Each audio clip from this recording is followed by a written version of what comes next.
Welcome sa Dries TV. Kung interesado ka sa ganitong news, huwag kalimutang isubscribe ang ating YouTube channel. Maraming salamat!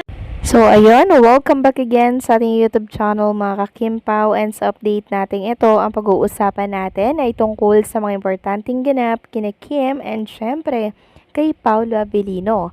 Pero bago po ang lahat, maraming salamat sa inyong patuloy na pagsuporta at pagsubaybay sa mga daily update natin. Kaya naman bilang pasalamat, narito po mga napili kong komento patungkol yan sa naging previous update. Unang komento mula po ito kay Ginang Alice Mantak. Sabi niya, bakit ba napaka big deal sa kanila ng short na suot ni Kim ay samantalang ang mga narampas sa mga beauty pageant nakalabas na mismo yung parte ng wet poo.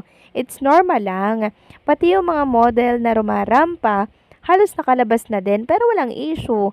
Pero pag si Kim nakitaan ng nagsuot na medyo may konting nasilayan, big deal na agad sa kanila. Ay nako, madaming ganyan, wag kayong ano dyan. Tama po kayo dyan, Ma'am Alice Mantak. Yun nga pong halos labas na lahat, di ba? Wala silang napupuna. Pero pag si Kim Chiu makitaan lang ng konti, abay big deal na po at ginagawa na agad ng issue.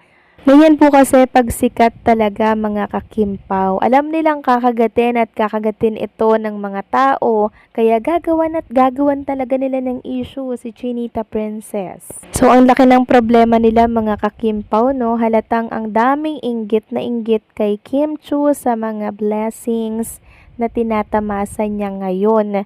Konting kibot, may issue. Konting issue, pinapalaki, 'di ba? Na kaya nakakaloka mga kakimpaw eh. Kaya si Kim Chiu tahimik lamang po at hindi na lamang pinapatulan ang ganitong mga pambabatikos sa kanya.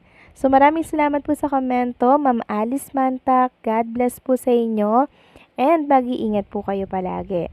At ang pangalawang komento naman mula po kay Ginang Norma Dayag. Sabi niya, may mag-alala sa kanilang dalawa talaga. Destined na sila for each other. Kaya the more na palakasin pa namin yung dasal namin sa dalawa na wala nang iwanan at forever and ever na sila.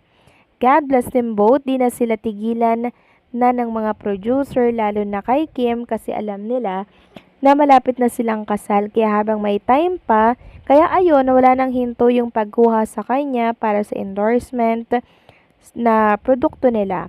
Tama na, ipagluto mo na saya, Kimi, kasi mag-asawa na kayo at para mas lalo lang hangaan ang side ni Paolo at mas lalo kang mahalin. God bless you both. So maraming salamat po sa komento, Ginang Norma Dayag. Tama po kayo dyan, very in demand talaga ni Kim and Paolo Avellino sa mga producer, diba? Ganon din po sa management nila kasi alam po nila kung gaano kalakas ang hatak ng dalawang to pag nagsama po sa isang screen. 'Di ba? Talagang tinitilian, pinipilahan, and syempre, pinagkakaguluhan. Ang lakas po kasi ng chemistry ng tambalang Kim Pao, kaya paulit-ulit po silang binibigyan ng mga project. And eto nga po, may panibago na naman silang series, project na naman, at after nito, meron ulit silang panibagong gagawin. So, ganyan sila ka-in-demand sa mga producer and syempre sa management dahil alam po nila kung gaano kabenta ito sa masa or sa publiko. So, maraming salamat sa komento, Ginang Norma Dayag. God bless po sa inyo and mag-iingat po kayo palagi. So, ito na nga, pag-usapan na natin mga kakimpaw, mga topic na nakalap natin sa gabing ito. At unahin na nga nating pag-usapan agad-agad ang tungkol dito sa full trailer na inilabas po ng Prime Video PH na kung saan ay trending agad nationwide. Una, trending in the Philippines, the Alibay official trailer. Meron agad 6,288 na posts. Trending in the Philippines din si Kim Chiu, 35.7k na posts. At si Paolo Avellino pang 8th spot, 32.6k na posts. Ganyan agad pag-usapan si Kim and Paolo Avellino nang ilapag po yung official trailer ng The Alibay. So, ganito pala ang kwento noon mga kakimpaw. Si Paolo Avellino po mismo yung lumapit kay Stella Marie para pagtakpan po mga kakimpaw yoong nagawang pagkakamali nitong si Vincent. Suspect po kasi si Vincent sa pagkawala po nitong si Walter na siyang bagong CEO. Ngayon, inoperan po ni Vincent etong si Kim Chu ng 1 milyon. Palalabasin lang po ni Stella Marie na magkasama sila buong gabi ni Vincent para po ma-out po siya sa isa sa tinitingnan po na may sala. And si Paula Avellino may asawa po dito sa The Alibay, si Sofia Andres po yun. At ang makakaaway niya nga po ay itong si Stella Marie, which is itong si Kim Chu. Dahil si Paula Avellino po mga kakimpaw ay mahuhulog ng lubusan kay Stella Marie na siyang tinutulan po ng pamilya ni Vincent mga kakimpaw or ni Paulo Avellino po na side. Yung side po ni Paula Avellino ayaw na ayaw kay Stella Marie kasi bayarang babae daw, gagawin ng lahat para sa pera.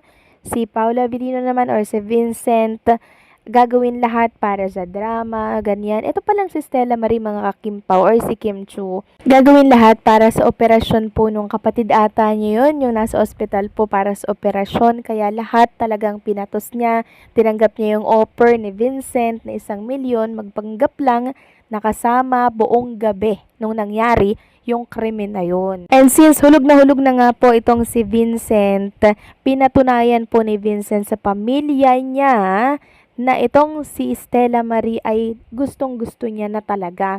Kaya ang ginawa po ni Vincent mga kakimpaw or ni Paula Avellino, hinalikan po si Chinita Princess sa marami. Grabe, may kissing scene pala sila doon mga kakimpaw at yan ang trending ngayon, yung kissing scene ni Kim and Paula Avellino sa The Alibay. Grabe mga kakimpaw, sobrang pasabog po itong full trailer ng The Alibay. Nakita ko kung gaano kahusay si Chinita Princess kahit konting pasilip lang yun ha. Ang galing po ni Kim Chu, talagang nangingilid yung luha niya mga kakimpaw habang binibitawan yung mga salita or linya niya doon sa The Alibay.